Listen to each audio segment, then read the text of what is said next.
Biblias, libro a los Romanos. Estamos en el capítulo 8 y el versículo 17. 8, capítulo 8, versículo 17. Y bien, dice así la palabra de Dios.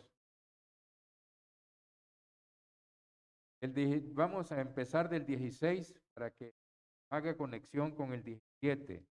Dice, el Espíritu mismo da testimonio a nuestro espíritu de que somos hijos de Dios. Dice que el Espíritu Santo da testimonio juntamente con nuestro espíritu de que nosotros somos hijos de Dios. Y si hijos, dice el versículo 17, también herederos, herederos de Dios y coherederos con Cristo, si es que permanecemos, si es que padecemos juntamente con Él, para que juntamente con Él seamos glorificados. Nos dice pues que el Espíritu de Dios está juntamente con el Espíritu, nos da testimonio de que somos hijos de Dios. Si nosotros somos hijos de Dios, entonces somos también herederos de Dios y coherederos con Cristo. ¿Verdad que todo se hizo por medio de Él y para Él? Entonces toda la herencia, todo lo que le pertenece a Cristo, dice que lo comparte con hermanos menores, que somos nosotros. Él es nuestro hermano mayor. Pero también dice que es condicional. Si padecemos juntamente con Él, para que juntamente con Él seamos glorificados. Recordemos, hermanos, las palabras del Señor que dijo, mundo tendréis aflicciones, tendréis tristeza, tendréis dolor, pero confiad, yo he vencido al mundo. Entonces, hermanos, cuando vienen las aflicciones, angustias, padecer juntamente con Él mientras estamos en este cuerpo, vienen la pérdida de seres queridos, vienen las enfermedades, vienen tantas situaciones, pero recordemos que si padecemos juntamente con Él, para que también juntamente con Él seamos glorificados. Y el versículo 18 nos dice lo siguiente, pues tengo por cierto que las aflicciones del tiempo presente no son comparables con la gloria venidera que en nosotros ha de manifestarse. El apóstol Pablo está diciendo que las aflicciones del tiempo presente, las aflicciones que nos toca que pasar mientras estamos en esta vida, atravesando el desierto, vamos hacia la tierra nueva y cielos nuevos que el Señor prometió. Pero esas aflicciones que estamos pasando no son comparables con la gloria venidera que en nosotros ha de manifestarse. Esta es más grande la gloria, el gozo, ¿verdad?, de despertar glorioso con el Señor. Dice, y el versículo 19 dice, porque el anhelo ardiente de la creación es el guardar la manifestación de los hijos de Dios, porque la creación fue sujetada a vanidad, no por su propia voluntad, no por causa del que la sujetó en esperanza.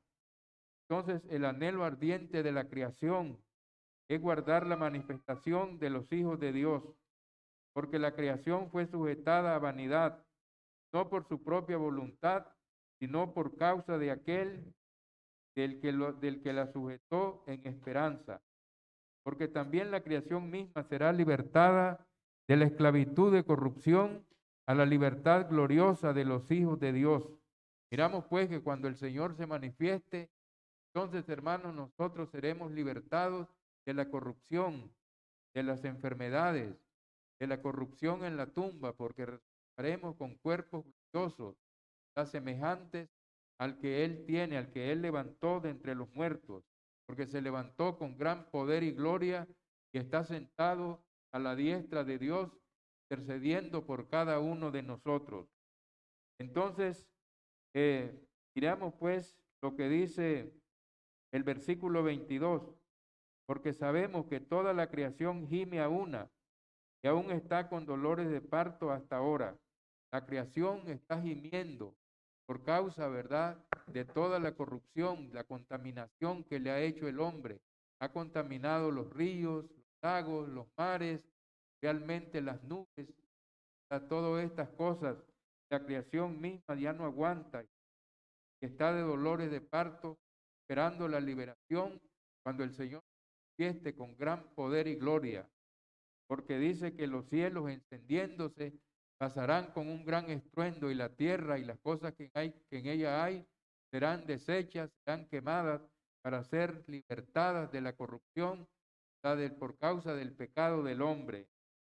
No solo ella, versículo 23, dice, y no solo ella, sino que también nosotros mismos, que tenemos las primicias del Espíritu, nosotros también gemimos dentro de nosotros mismos, esperando la adopción, la redención de nuestros cuerpos.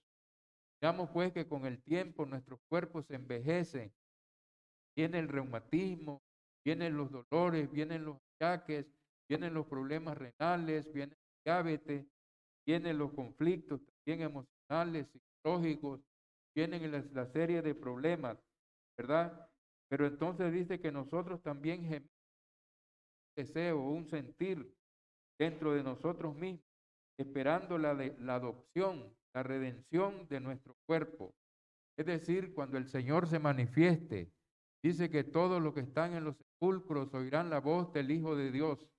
Los que hicieron lo malo saldrán a resurrección de condenación y los que hicieron lo bueno a resurrección de vida eterna. Por eso nosotros debemos de mantenernos en la esperanza de la resurrección de los muertos, recibir la herencia eterna con todo su pueblo santo, para que estemos adorando a Dios siempre, buscándole y haciendo su voluntad. Por eso nosotros esperamos la adopción de nuestro cuerpo, como escribió el apóstol Pablo, que dice: es necesario que esto mortal se vista de inmortalidad y esto corruptible se vista de incorrupción. Cuando esto mortal se haya vestido de inmortalidad y esto corruptible se haya vestido de incorrupción, entonces se cumplirá la palabra se cumplirá la palabra. Sorbida es la muerte con victoria. ¿Dónde está? Dice: oh muerte, tu aguijón, y dónde está, oh sepulcro, tu victoria. El versículo 24 nos está diciendo: porque en esperanza fuimos salvos. Pero la esperanza que se ve no es esperanza, porque lo que alguno ve, ¿a qué esperarlo? Nosotros hemos sido salvos en esperanza. Estamos esperando la manifestación gloriosa de nuestro Señor Jesucristo. Pero el día y la hora nadie lo sabe, ni los ángeles, solo el Padre. Pero debemos de esperar diariamente, como dice Hebreos capítulo 10, versículo 25, no dejando de congregarnos, como algunos tienen por costumbre, sino exhortando, tanto más cuando veas que aquel día se acerca, el día del Señor, vendrá como ladrón en la noche. Veamos entonces para que no nos sorprenda, no que estemos preparados, glorificándole, dando alabanza, cantándonos, predicando el Evangelio, viviendo una vida santa, apartada del mundo, placeres, como dijo, ¿verdad? Juan, primera de Juan 2:15 y 16, no améis al mundo y las cosas que están en el mundo, porque los deseos de la carne, los deseos de los ojos, la vanagloria de la vida, no son del Padre, sino del mundo. Y el mundo pasa y sus deseos, pero el que hace la voluntad del Señor permanece para siempre. Porque lo que alguno ve, ¿a qué esperarlo? Entonces nosotros estamos esperando, ¿verdad? La venida del Señor para que Él nos lleve a la gloria, donde no habrá llanto, no habrá tristeza, no habrá dolor. Pero si esperamos lo que no vemos, con paciencia lo aguardamos. Entonces dice que fe es la certeza de lo que se espera, la convicción de lo que no se ve. Nosotros, ¿verdad? Tenemos esa esperanza de lo que no vemos, pero sí lo aguardamos con mucha fe y mucha esperanza. El versículo 26 nos dice: y de igual manera el Espíritu nos ayuda en nuestras debilidades, pues que hemos de pedir como conviene no lo sabemos, pero el Espíritu mismo intercede por nosotros con gemidos indecibles. Mas el que escudriña los corazones sabe cuál es la intención del Espíritu, porque conforme a la voluntad de Dios intercede por los santos. De igual manera el Espíritu, es decir, el Espíritu Santo, nos ayuda en nuestra debilidad, pues que hemos de pedir como conviene, no lo sabemos. Muchas veces nosotros estamos pidiendo, ¿verdad? Y pidiendo cosas, ¿verdad? O situaciones que pasan en nuestra vida, pero realmente dice que no nos damos cuenta qué es lo que necesitamos, qué es realmente lo que necesita nuestra vida. Pero porque muchas veces nosotros no sabemos pedir como conviene. Estamos pidiendo algo que no nos conviene, pero el Espíritu Santo nos ayuda porque intercede por nosotros con gemidos indecibles. Es decir, no hay palabras, pero sí el Señor interpreta, dice, mas el que escudriña los corazones sabe cuál es la intención del Espíritu, porque conforme a la voluntad de Dios intercede por los santos. Por eso cuando Jesús oró, Él estaba orando, ¿verdad? Que pasara de sí esta copa. Sin embargo, en el plan eterno de salvación, a Dios lo había destinado desde antes de la fundación del mundo para que viniera a redimir a todos los hombres en medio de su muerte, sepultura y su resurrección. Pero él decía, no se haga mi voluntad, no la tuya. Así también cuando nosotros oramos, muchas veces no sabemos ni lo que estamos pidiendo, pero el Espíritu Santo intercede por nosotros con gemidos indecibles, porque conforme a la voluntad de Dios, intercede por los santos. Y sabemos, versículo 28 nos dice, y sabemos que los que aman a Dios, todas las cosas les ayudan a bien. Esto es lo que conforme a su propósito son llamados. Muchas veces nos suceden cosas que nosotros no esperábamos. Ya tenemos aquí a mi hermano Javier, ¿verdad? Javier García, predicador allá en la iglesia en León. Su esposa le hicieron una operación día, y ya salió bien, pero vinieron y le pusieron una sangre, le dio un rash, se le subió la presión 20 y entonces estaban tratando de estabilizarla. Cuando ya la estaban alistando para darle de alta, se quedó, le dio un infarto, no. Entonces, hermano, nosotros decimos, bueno, no hacemos cuando suceden cosas inesperadas, ¿verdad? Cuando nos suceden dolores, golpes duros. Sin embargo, la palabra de Dios nos dice, mas sabemos que los que aman a Dios, todas las cosas están bien, aún aquellas cosas que para nosotros son terribles, no podemos entender, ¿verdad? En el momento, no podemos comprender por qué nos suceden cosas así, por qué la muerte de un hijo, ¿verdad? ¿Por qué tantas cosas que pueden sucedernos de repente, que ni siquiera pensábamos ni lo esperábamos? Sin embargo, sabemos que los que aman a Dios, todas las cosas les ayudan a bien. Esto es lo que conforme a su propósito son llamados. El apóstol Pablo estaba orando para ir a Roma y él quería un próspero viaje. Él estaba pidiéndole a Dios que fuera en un barco, que fuera tranquilo, ¿verdad? Con buenos vientos, para el barco, ¿verdad? Tranquilo hasta Roma. Sin embargo, ¿cómo le tocó llegar? Le tocó llegar con un naufragio. Cuando llegaron a la isla y pusieron una pata, Pablo recortaba unas ramas para el fuego, se le pegó una serpiente en la mano, ¿verdad? Y solo se le dio. Entonces llegó, ¿verdad? Prisionero, ¿verdad? Con soldados que lo custodiaban, pero llegó y él quería un feliz viaje, sin contratiempos. Sin embargo, dice que todos los que aman a Dios, sabemos que los que aman a Dios, todas las cosas les ayudan a bien. Esto es lo que conforme a su propósito son llamados. Entonces, hermanos, sepamos pues que aún las cosas dolorosas que tenemos que pasar es para nuestro bien, para que crezcamos, para que maduramos.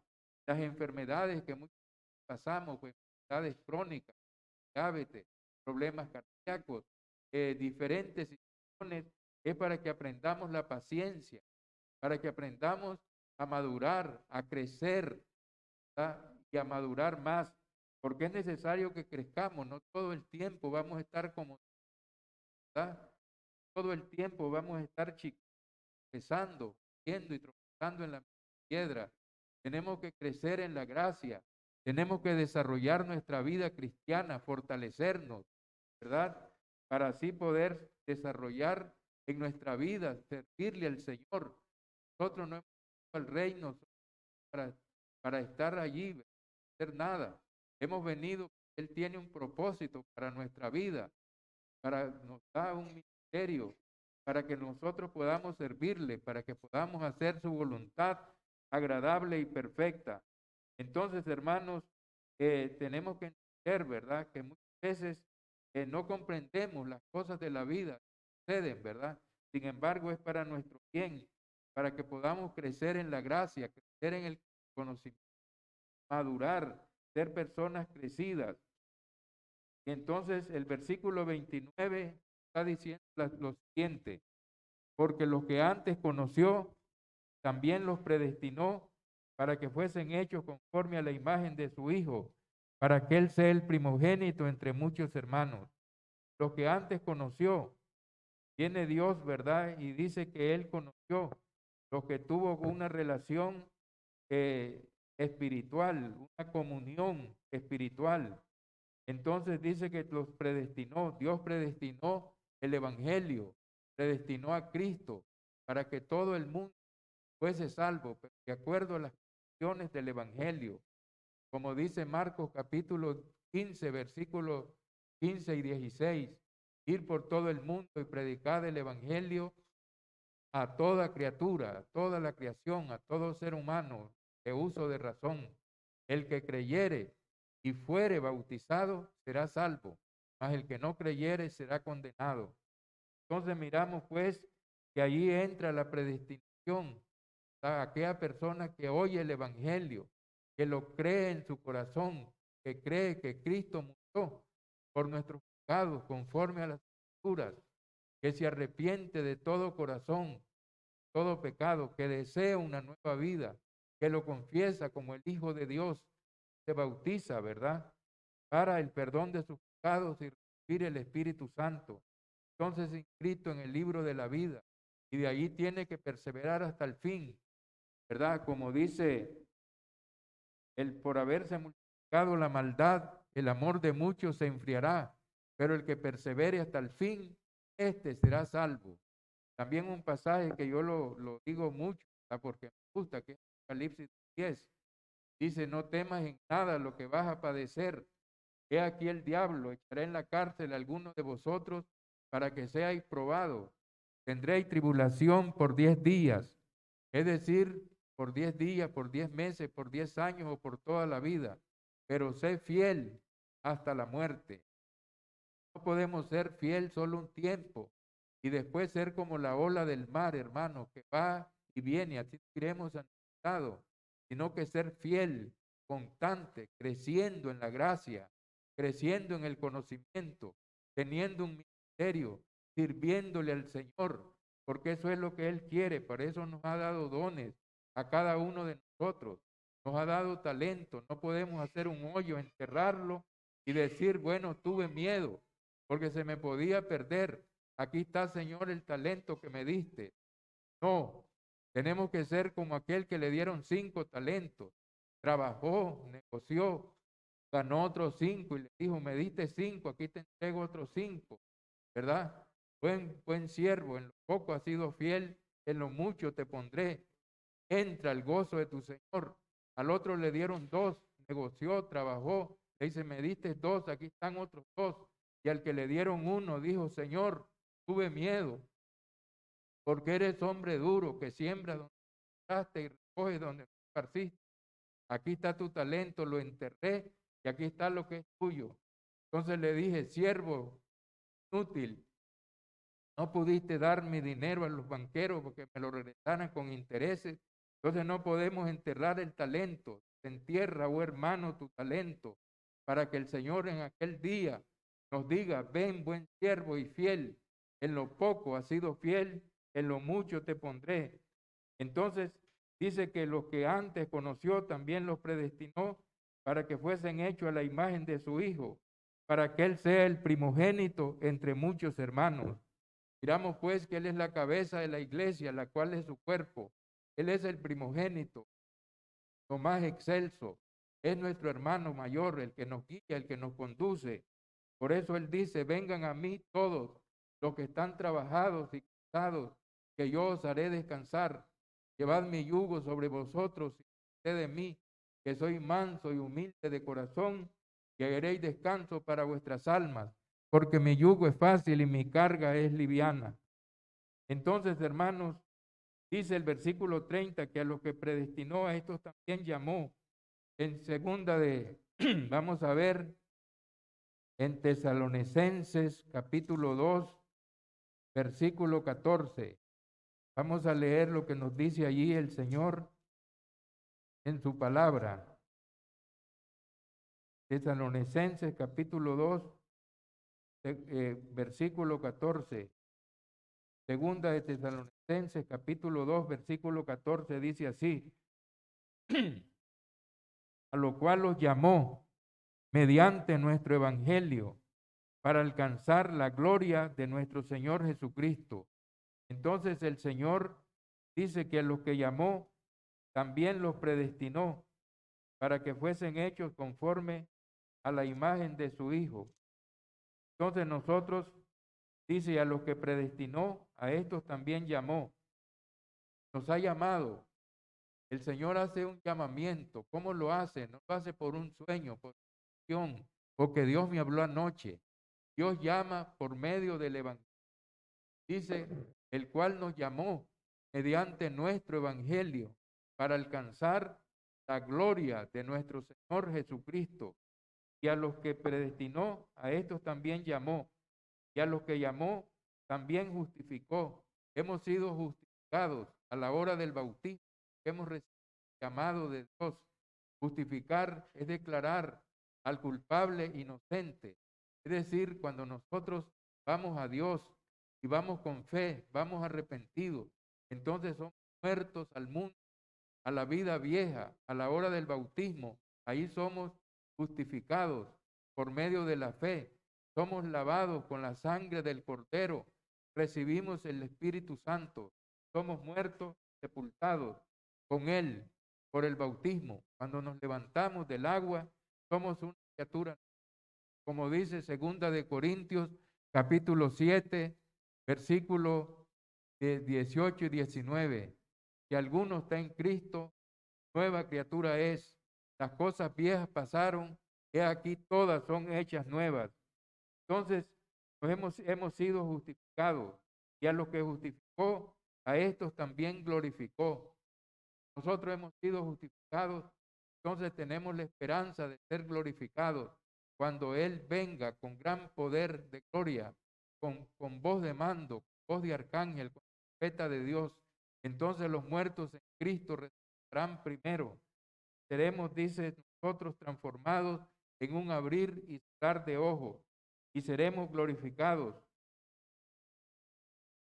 Ahora el versículo 31 nos está diciendo lo siguiente.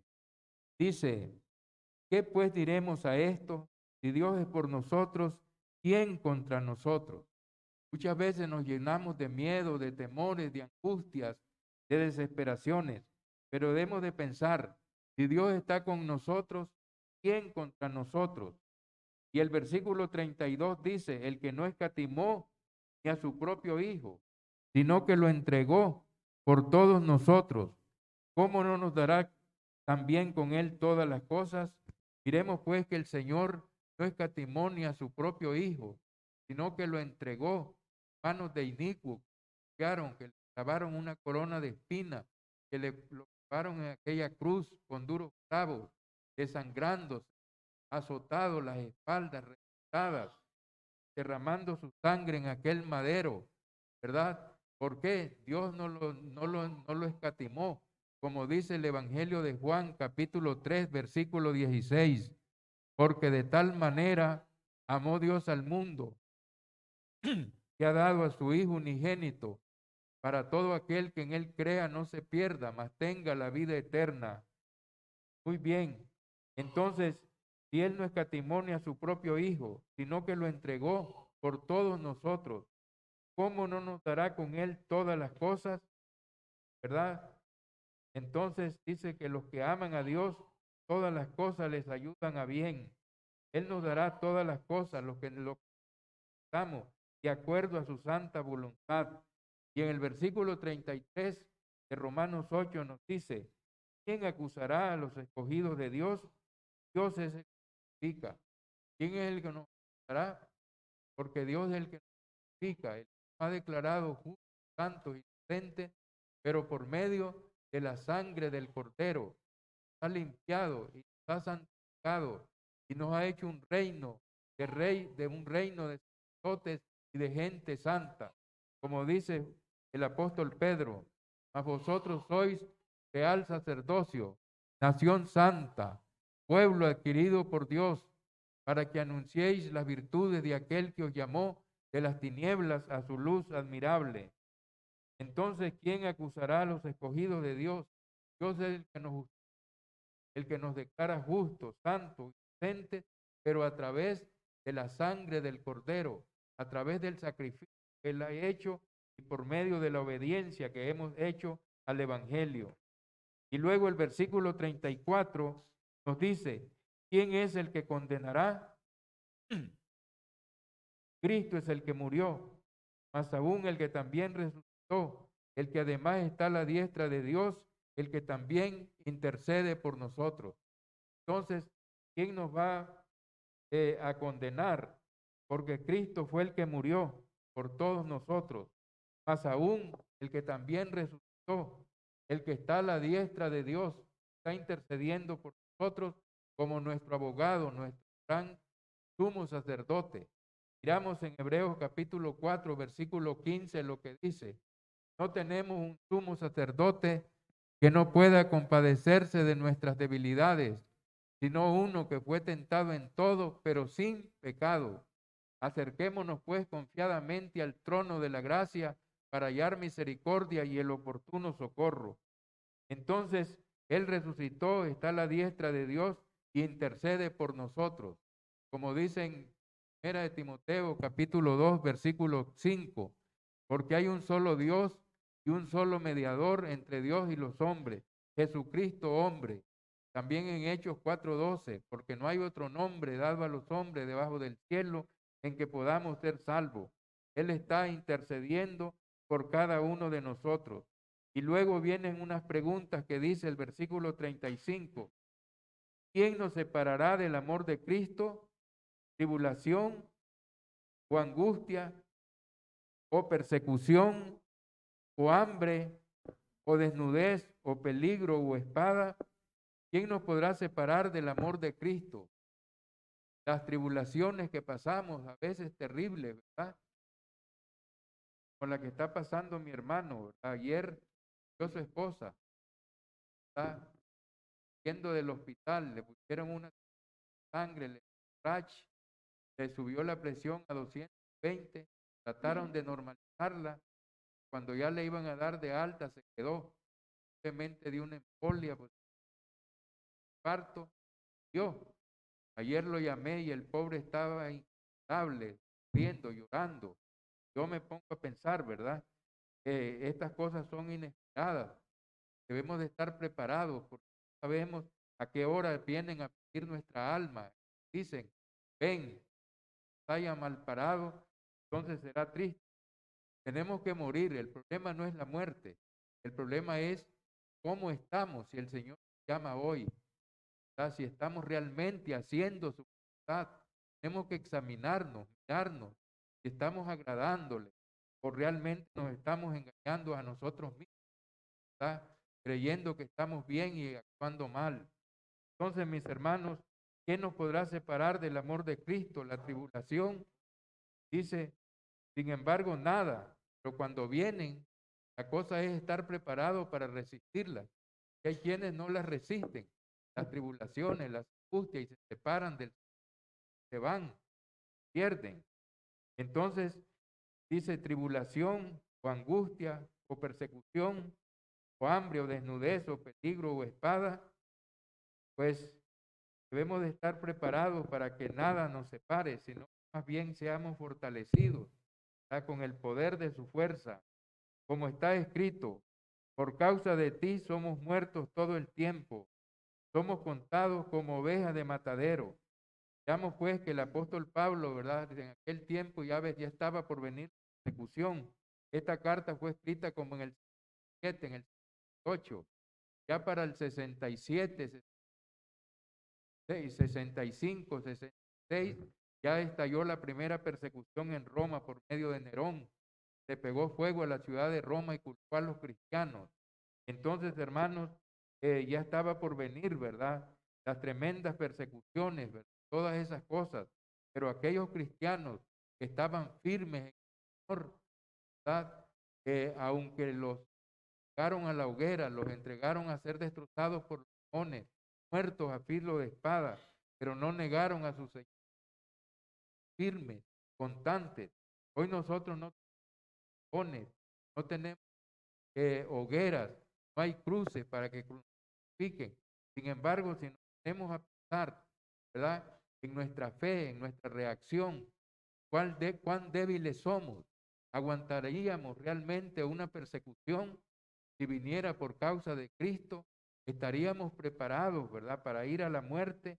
Esa pregunta tenemos que hacerla a nosotros mismos. Decir: Señor, ¿cómo es mi fe? Si es fuerte o es completamente débil. Con un poquito ya está, ¿verdad? Que me aliento, me animo. Entonces, hermano, dice que por causa de ti somos muertos todo el tiempo.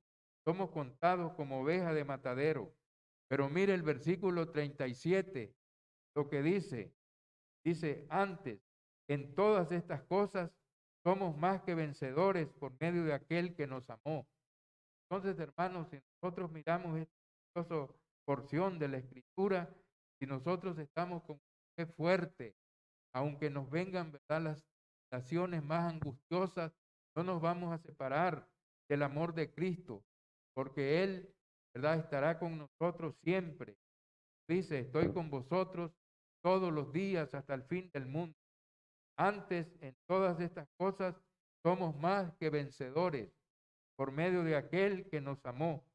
Y el apóstol Pablo dice en el versículo 38, dice lo siguiente: por lo cual estoy seguro de que ni la muerte. Imagínense, hermano, la seguridad que tiene el apóstol Pablo. Recuerde que él murió mártir, decapitado. Es una fe admirable. Cuando yo miro la historia de los mártires, cómo murieron, ¿verdad? Destrozados por los leones, quemados en la hoguera, crucificados.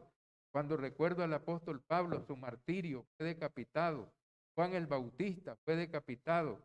Y me pongo a pensar que las aflicciones que nosotros pasamos son las tribulaciones en comparación como ellos.